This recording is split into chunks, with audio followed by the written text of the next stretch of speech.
Huh? Oh, you gonna make me learn this shit, huh? Hey, we live, y'all. We back. Running Perkins, man, sitting on my couch, man. We gonna talk. I still think. What's that? What's that over there? That's a plug. That's where it gotta be plugged in over there. Mm-hmm. Let me show you something.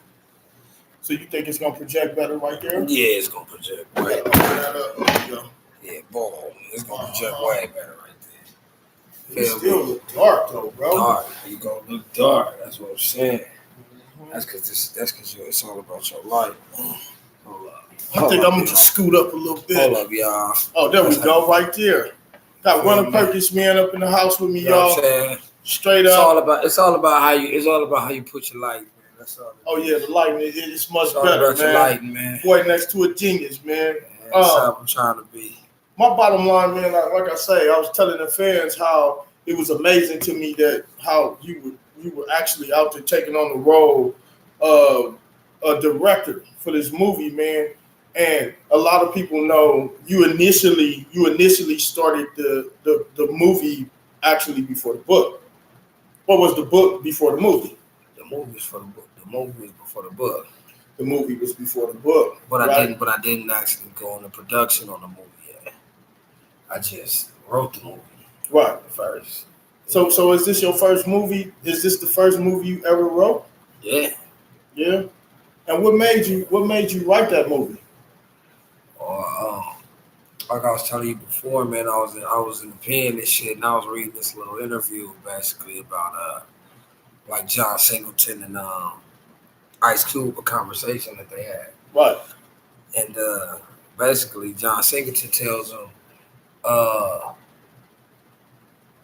you should write a movie. You know, Ice Cube, like, what the fuck? Right. I can't write no fucking movie.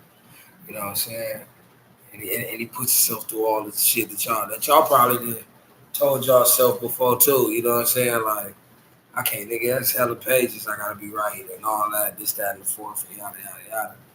So, John Singleton tells him basically, like, nigga, you wrote Steady Mobbing, nigga, you could write a motherfucking movie. You know what I'm saying? Right. And I ain't gonna lie, that sentence there changed my shit forever. Like, you know what I'm saying? Because I sat back, I pondered on that shit probably about 3-4 days. Nigga. I was like, what the fuck?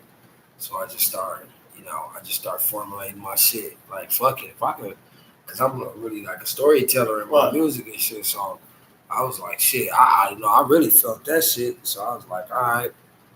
And I just commenced to writing it. You know what I'm saying? Keeping it real. And I know it take motherfuckers it take niggas a long time to write movies. Nigga, you wanna know how long it took me to write the movie? How long it took you? That's what I mean, because I don't know. The fans possibly we want to know these things, man. I wrote Loyalty Don't Exist. Prison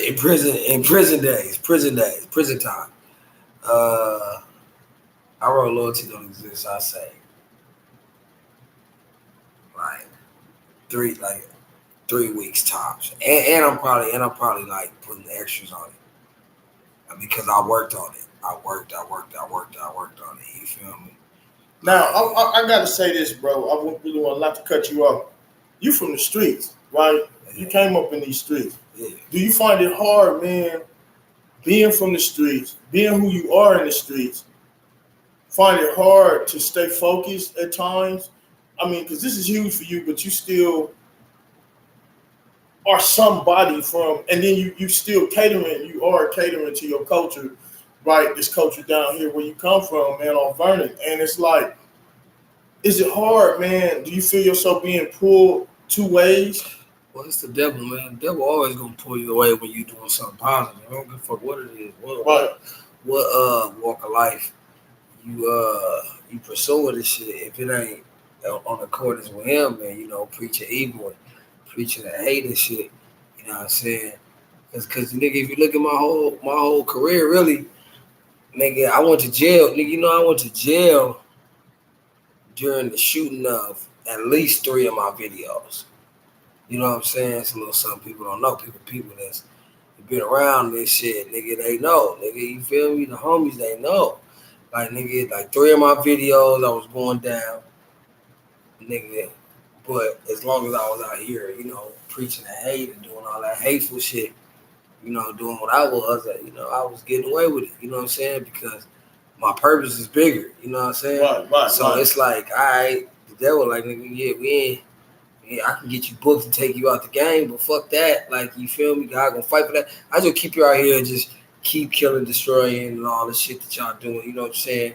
And preaching the hate, and you know what I'm saying? When I say killing, I mean just like in the soul realm, like type shit. You feel me? Right. You just basically because that's all gangbanging really is, bro. Like, I mean, it's a culture that is, you know what I'm saying? Because it's a culture, bro, that we stuck to because we wasn't given, because that was the only thing that we had to unify with. You get what I'm saying? It backed us into a corner. So niggas chose that way. And of course, as time progressed, the objectives and the agenda changed. Right. You get what I'm saying? Right. But it's just like, I mean, a lot of shit that we do today is part of our conditioning over the years, though. You know what I'm saying? Right. As for, I mean, shit with just shit as simple as us eating pork and pig feed and all that type of shit being part of our culture, considered part of our culture, nigga. All that shit was bred. That's because I was a scraps in the slave days. You feel what I'm saying? Like, master didn't eat that shit. Right. You know what I'm saying? Like, nigga, so a lot of the shit that we deal with, you know what I'm saying, or that we think is our own way of thinking is really implanted way of thinking. You feel what I'm saying? Right. Yeah. Okay, so now I'm glad you said that, right? So I find it difficult for me at times, right? At my age, I still find it difficult to fight the negative energies and the negative that come in, because this was like, this shit y'all did, man, the Spody Supreme team did, man, was like a Super Bowl. Was this like a Super Bowl? Was this something to celebrate? I mean, for your culture, right? I don't think, in my eyes, I don't think people that come from where you and I come from understand wholeheartedly the validity of what you've done. I mean, I don't expect them to because it ain't finished. Right. Like, right. The checkmate ain't there yet. You know what I'm saying? Yeah. Like, so, the shit that we doing is I mean, even though it's bigger than, it's bigger in comparison, you know what I'm saying, to what's going on with other movements and shit like that, without taking away from any other movements or anything like that. But like it's not finished yet. You know what I'm saying? The real play, you know what I'm saying, that's about to happen right under the motherfucking opposing side's eyes. You feel me? And the opposing side is just people that's going against this area, man. This Vernon Avenue area, bro, is, and I say this publicly, bro. I say this on record, bro. We the most talented area in Los Angeles. And you know what I'm saying? And I repeat that. We are the most talented area in Los Angeles. Like, music wise, we got rappers out the ass. You feel me? No homo. Like, we got fucking, and like I say, man, all of our artists is multi-talented. You know what I'm saying? Right. Like, we got rappers, and then we got shit like, this rapper is also a clothing designer. This rapper is also a motherfucking photographer, videographer, you know what I'm saying, cinematographer, fucking, you know what I'm saying, or whatever, bro, fucking with that camera. They also podcasting. They also, you know what I'm saying, and they at least dealing with like 4 different lanes. You know what I'm saying? Me myself, like I deal with multiple lanes, bro. You feel me? So like I probably, if I named them right now, I probably definitely be doing injustice to it, because I wouldn't really even remember it, because honestly I don't even look at it like a whole nother venture, but I understand that that's what it is. I understand that that's the mathematics of it. Right. That's the logistics of it. But to me, it's just like, I feel like this is just something that is needed for us to cross to the next level. So we do it. You know what I'm saying? Like with the director shit. somebody's got to tell the motherfucking cameraman the angle that we need to be coming. Right. You know what I mean? Somebody got to get out there. Right. Who the fuck is gonna guide these motherfucking actors to do what the fuck they doing? And shit, I got the fucking story in my head, so nigga, it's on you. See, that's the thing. A lot of people in their camps and a lot of people just in life, nigga, you got to step up to the challenge when the challenge is called on you. I mean, what could I do? So I go. So look at the alternative. I go and I lace up some other oddball with all my ideas, everything I see, and I let him put his own. Like, no, I see it. I seen it. I wrote it from scratch. I know the scenery that is, you know what I'm saying? I got a very vivid and colorful imagination. So, you know what I'm saying? My team looking at me like, nigga, we can't fucking do the shit. We can't tell the cameraman what angle to, nigga, you know the script. You feel me? And that's the thing, bro. And that's another thing with my team, bro. My team supports. You feel me? We all support each other, nigga. Sometimes it ain't your time to shine. You get what I'm saying? Right. And a motherfucker gotta be aware. A motherfucker gotta be in tune with that. Sometimes, nigga, it ain't on you to shine. Sometimes it ain't on, like, nigga, you gotta support your other teammate. Right. You know what I'm saying? That's what it called for. But see, that's where you get a lot of rivalry in, because a motherfucker will sit up there and then you'll have what happens a lot of times is you'll have a teammate that comes up with ideas like over and over and over. He's like a fucking machine, right? Right. And then people will start feeling like insignificant. Right. Instead of being like, okay, well shit, you own something, nigga. If you you figure out and you come with an idea, it don't matter who coming with the idea, because because you gotta look at it like this. If it's 5 of us, right, and we all come up with ideas back to back. I come with idea, you come with idea, he come with the idea, he come with the idea, boom, and it just keeps rotating like that. Motherfucker wouldn't have a problem with that, especially if the motherfucker is showing some potential. Right. You get what I'm saying? But it'll be a problem if you, Carl, you just come up with idea after idea after idea, and it's like, oh shit, well, this nigga think he. But see, that's a set way for us black people to think. You get what I'm saying? Right. As blacks. I mean, it goes on with all type of communities, but now I'm gonna just cut you off real quick, just really quick. So I noticed when I was doing some filming out there, behind the scenes filming, I noticed that you put on a lot of your people, you know, and a lot of them. How did you know that they could actually act? I mean, that was a risk that you took to serve your community. And, I seen the pilot, so it came out stellar. I mean, I couldn't complain from what I seen. We act every day on the block. Right. You acting on the block. When you making fun of that nigga that got DP'd or the nigga that got marked out, he need to be DP'd, and you explaining what the fuck this nigga did. Right. Man, this nigga was running through the Crenshaw Mall, nigga. Nigga said, nigga, what's up, nigga? I beat your ass. This nigga gonna look, talking about some, bro, I'm over here, nigga, with my motherfucking girl, bro. You know what I'm saying? All that shit is an act. Yeah, right. All that shit is an act. You imitating that nigga. You know what I'm saying? So if you can imitate him, this shit, nigga, I could give you a character. I can say, bro, look, this how you used to be. Right. He weird. He like, and then my characters could be like, what? Okay, I can do that. And they throw on they act. That's all it is, bro. No. Also, I noticed about you over the years. I've known you, I met you, and been doing business with you and shows and stuff.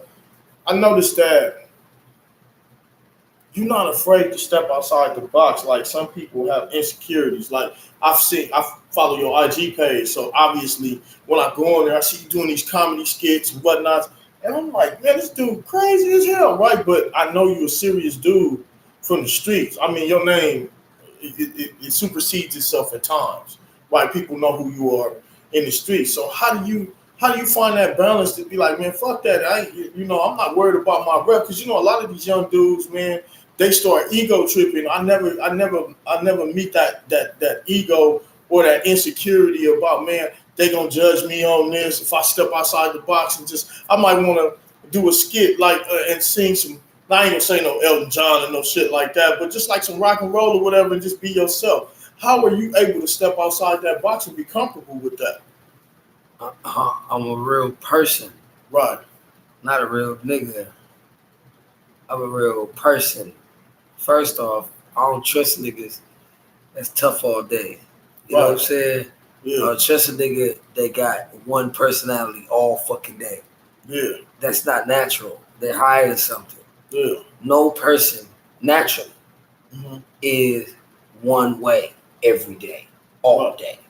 Right. You're hiding something. You're stopping certain emotions from popping up because you don't want those to be seen. So therefore, if you're hiding certain characteristics about yourself, nigga, we don't know the extent of that. Right. You know what I'm saying? I don't trust no nigga wake up mad at breakfast. I don't. You know what I'm saying? I don't trust no nigga every time he talk to me, this nigga monotone. I don't. Right. You know what I'm saying? So, you know, me, I just be what the fuck. I let the mood make, you know, lead me, man. If it's time to fucking, you know, I feel like laughing, then I'm gonna do some funny shit. I feel like being serious, then, you know, I feel like politicking, right. I'm gonna say some political shit that's gonna piss everybody off. Right. If I you know, feel like, you know, I feel horny, I'm gonna go say some shit to the bitches. You know what I'm saying? Right. If I feel, I'm just gonna go through the same emotions that every human being is supposed to go through in a day. And I've been around this motherfucker long enough to know that every too tough for the radio nigga that I met has always been fraudulent. And I was talking to you today, right? And I was telling you, man, on some real shit that I actually, I like doing this with Runner because Runner, it's like sometimes I'll get people that I interview that's not seasoned intellectually, and it's not a bad thing because you know it's a growth process. But every time I'm doing interviews with you, I get the best out of you. Like you go deep into the cipher, right? And it's science because you know we can sit up here, we can talk about the problems, and I do that. I asked him these questions, the rhetorical. The reason I asked him rhetorical shit I already know. I asked him the rhetorical is to inspire, right? To inspire, give y'all some courage out there, so some of you young men can actually start being men out there. And they're afraid to fail, man. Huh? Niggas afraid to fail, bro. Afraid to fail. That's just fact. Hell yeah. And I hit him with the Johnny on the spot. You already see. This was Johnny on the spot. This shit ain't been scripted. And I just love doing this with him. I learned a lot from this young man right here as far as growth in the industry and projection. You know, that's one of his things, quality and projection. But he just dropped by, man. I said, fuck it, man, let's go live. Because, you know, I've been getting advice about going live, too, to build my fan base, right? Have some substance and get it cracking. And it's just, I mean, I got Runner Perkins sitting right here. We talking fucking book author, man. You know, I'm going to put the rap shit last because he always say that, man, that rap shit, right? And he comes from that. But book author, movie, entrepreneur, businessman, artist. Runner Perkins is out here with me, man, tonight, y'all. And I'm loving this, man. I'm loving the fact that you would even give me this opportunity. And this is the difference between if anybody in the world I would want to do business with or you know, just grow with, bro, it would be you because you fair, one. You fair, young man. And your mind, man. See, one thing I know about men, age is just a number. Because you can have a 30-year-old man that acts like a 15-year-old kid. And then you can have a 15-year-old young man that acts like a 100-year-old man with wisdom and knowledge, man. Right? It's a choice. I believe that's a choice thing, right? I was talking to one of my partners, and then I'm gonna let you chop it. He was like, I said, yeah, man, my birthday was on the 8th, man. You missed it. He said, your birthday was on the 8th. He said, so what's today? I said, well, shit, today is what's something, 12 or something. I told him. And then he was like, well, then that would mean you would be 12 years old. I didn't understand what he meant. I said, what the fuck is he talking about, man? He said, that's the point exactly. He said, man, we get caught so much and trapped inside of boxes, we don't even think outside the box to look at it like that was an anniversary to my birthday. You only get one, is what he was saying. He was like, man, you only get one birthday. right? Because if you was born yesterday, that means you would be 12. But it's the anniversary. Then he went to expound and say, your birthday is actually Mother's Day. I said, well, how was that? Right? And then he goes, that's the day your mom became your mother. That day, you should be going to celebrate your mom, right? And so I'm just showing you, like, thinking outside the box. This is what my show is. It's called Carl Briggs 73 Live, Street Psychology 101. No, I'm not a psychologist, even though I went to college 1 year, study psychology. I am not certified, so I don't use that and say like I'm a doctor or a psychologist. But I understand the language. And the language is built for self, like to help yourself become better, to step outside the box. And so that's what I do, man. When I get dudes on this show or when I'm pitching my spiel, and I'm growing, I'm learning every day. But one thing I like to be on my show, bro, straight up, is just myself, man. I'm uncomfortable when I have to try to be scripted or to fit into Hollywood. Like, I really don't want to fit into Hollywood if I can't be comfortable, right? Now, question. After this pilot and this movie drop, what can the fans expect from Runner Perkins? Put me in the history books, man. You can't expect, because I can't tell you what to expect. Don't the shit to expect, just expect the unexpected. Right. Like the plane that I'm for the bus is just, that like I'm trying to make historical moves, man. Like not just for myself, but for my area, man. You feel me? Right. Like I'm just trying to put on for my area. I feel like we the underdogs. I feel like we blackballed because we the creative faction in this shit. You know what I'm saying? Right. And we also hot heads though. You feel me? And they just know how the homies get out. You know what I'm saying? And I mean, shit, we ain't no different than nobody else. The difference is that we also a threat, bro. Right. We a threat to the current government. You know what I'm saying? That's controlling. That's in the industry. That's from our area and shit like that. Why? Because y'all know y'all can't let Baby Runner in there. Right. I'm BR, y'all. Like, I don't give a fuck. Like, nigga, I don't give a fuck how many jokes your ass make, nigga. We know who the fuck you is, nigga. We not letting you in this motherfucker like that. Right. I did you know that. What I'm saying? So you gotta make it. And that's the thing. This is where, and this is just what I say to people, man. With today's technology, nigga, when I started this shit, there wasn't all this shit. Couldn't do this shit. Right now, you don't even need nobody, nigga. If your shit is hot enough, nigga, you put that shit out there, the niggas gonna fuck with it. Period, point blank. You don't need to go. It ain't like back in the day where you needed to go to Universal, where you needed to go to Sony, where you need to go. Like, nigga, if your shit is hot enough, just throw it out there. I talked to a young homie the other day, man. I hope y'all see a lot more of this nigga, man. My nigga No Smut. And I said, yo, we'll just start dropping shit. Right. You know, you rapping to me like, nigga, drop material. Nigga, the man is dope enough where they hear his material, they gonna want to hear some more. And you feed them, and you feed them, and you feed them. One thing 50 said, man, nigga, fans are like crackheads. They not loyal, nigga. You ain't on deck. You just said something. They going to the next dealer. You just said something that jogs a question that I had back. Before you went to the feds, you had a show called Talking Greasy. It was hot. Right? Your numbers was up, right? And that, like, you was morphing into my live viewer numbers. Yeah. Well, so you it's safe to say you was morphing to be one of the top bloggers, basically, with that show. Yeah, I believe so. Do you think we'll ever see Talking Greasy again up under you? Yeah, I'm finna go shoot Talking Greasy tomorrow. What you mean?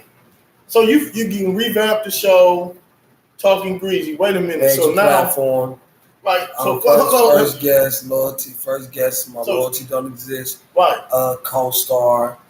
You know what I'm saying? My partner, baby girl, Lisa. She's the baby girl of the set. You feel me? Right.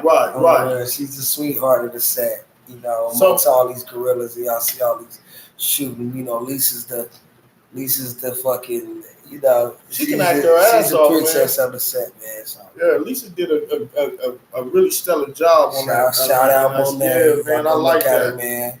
So, You know so talking greasy gonna be shooting it tomorrow. Facebook, Ayo Honey, _ Ayo Honey.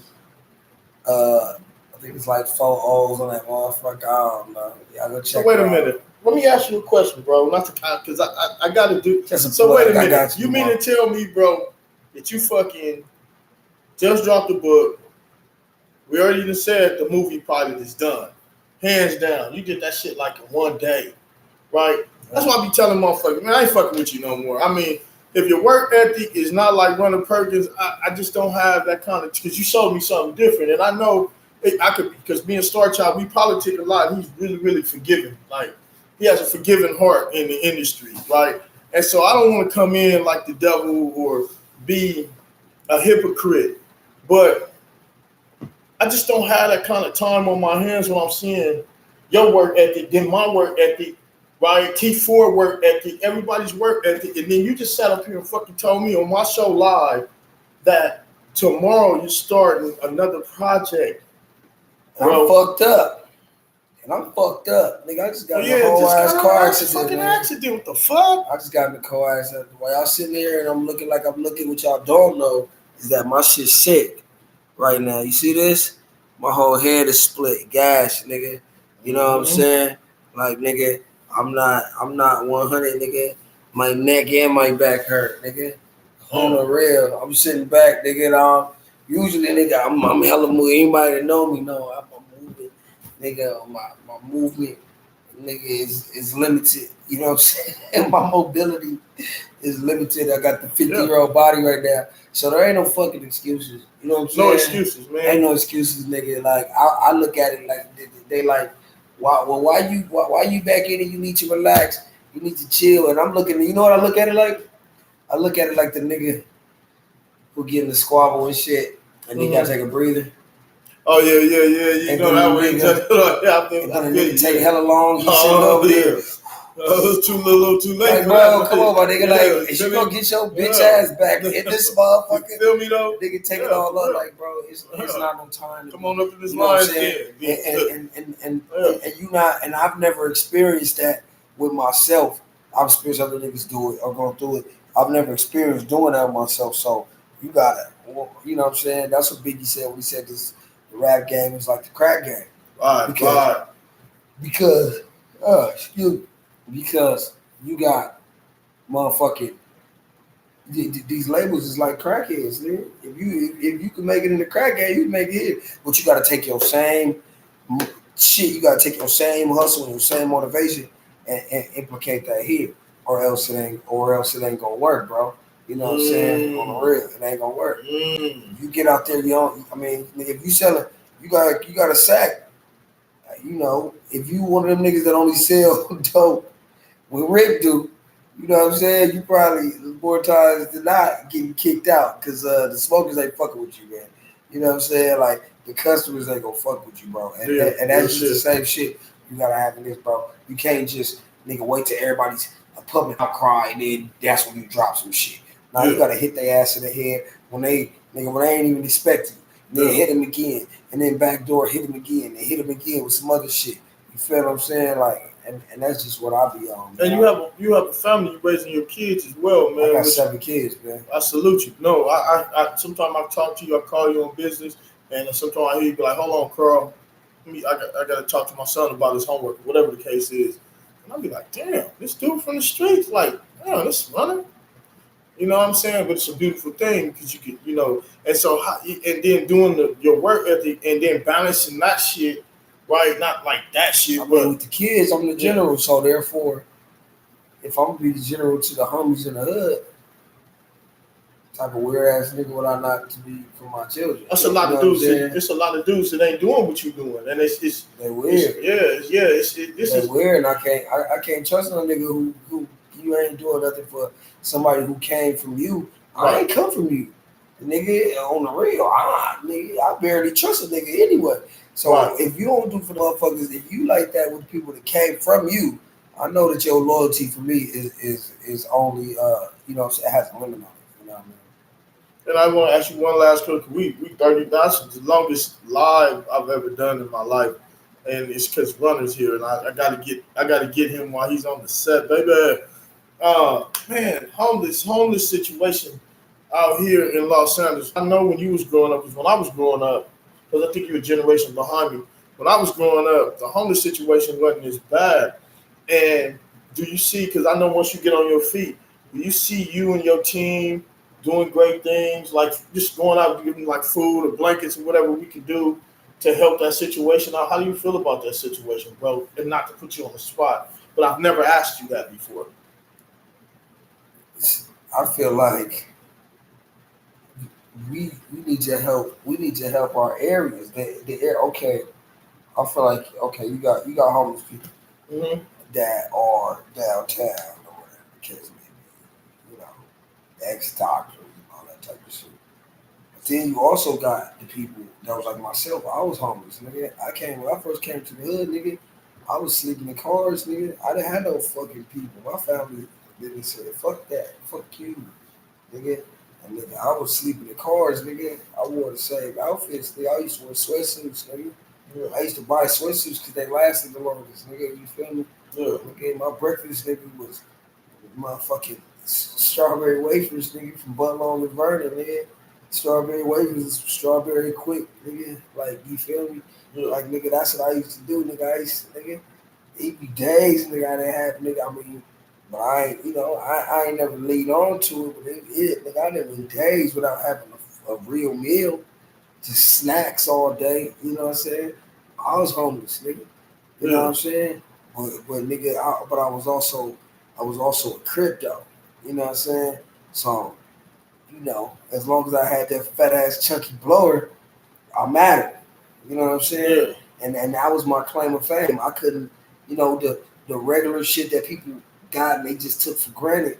Nigga, I didn't have that. I didn't have a house that everybody could come through and kick it, and I'm the cool kid because I got the house that everybody could come kick it at. Right. I ain't had a motherfucking, you know what I'm saying? Oh shit, nigga, my mama got the nigga, she be driving us to school and go pick us up and take us around. So now I'm the cool kid because of that. My shit was off sheer gangbang. No family, no nothing else for us to even fuck with you with. Yo, crippin'. Nigga, my crippin' was based my career was based solely on my crippin'. Nothing, absolutely nothing else. I had absolutely nothing that a person would like me for other than my crippin'. And so that shit had to be superb. You know what I'm saying? So therefore, it's like, you know, I look at the homeless situation different. I look at it like, nigga, I look at the niggas that's like me. You feel me? Who is in the land and they just like, you know, they doing bad. And that's why with this movie, man, I'm trying to bring wealth to the area. You feel me? And everybody that's involved with it, I got an overhand right for y'all. Don't worry about it. Trust me, nigga. I'm using my brain on this, nigga. Y'all not gonna be left in the dust. But just know that that's my whole goal in this shit, man. You feel me? Yeah, man. That's all true. All true. I deal with him a lot. And we 30 minutes in. I wanted to get it in with him. Like I said, I wanted to tap into a different realm in my show. And this was like a surprise for me. You know, it just popped up on me. I said, man, let's do it. You know, I like to work. I like to work. You know what I'm saying? This a hard working nigga right here, man. I like to work. That's one thing I know about this nigga, man. My PJs nigga working. I'm not playing. You know what I'm saying? And I don't sugarcoat nothing on my show. My show is called Carl Briggs 73 Live. The reason I named it that is because for years I went by a street moniker in the hood, right? And I couldn't step outside the box and be the person that my mom named me. You know what I'm saying? The 73 is for the year that I was born. Live is the root word, same thing as live. That's when shit became live to me, my third birth, right? A lot of people think that you have one, but you have three births. When your father ejaculated, that little sperm cell was fighting. That was a life. That was the first life, right? The second life was when you got inside the egg, you incubated, you evolved into a human being. You could have died before that. Right. And so you lived inside the womb, right? Then they pushed and shit became live. 73 live, baby. Thank you. That was smart. Smart shit. That's still, even though I didn't get no numbers, I'm gonna just keep doing that shit, bro. Good. Yeah, I just want to make sure I'm just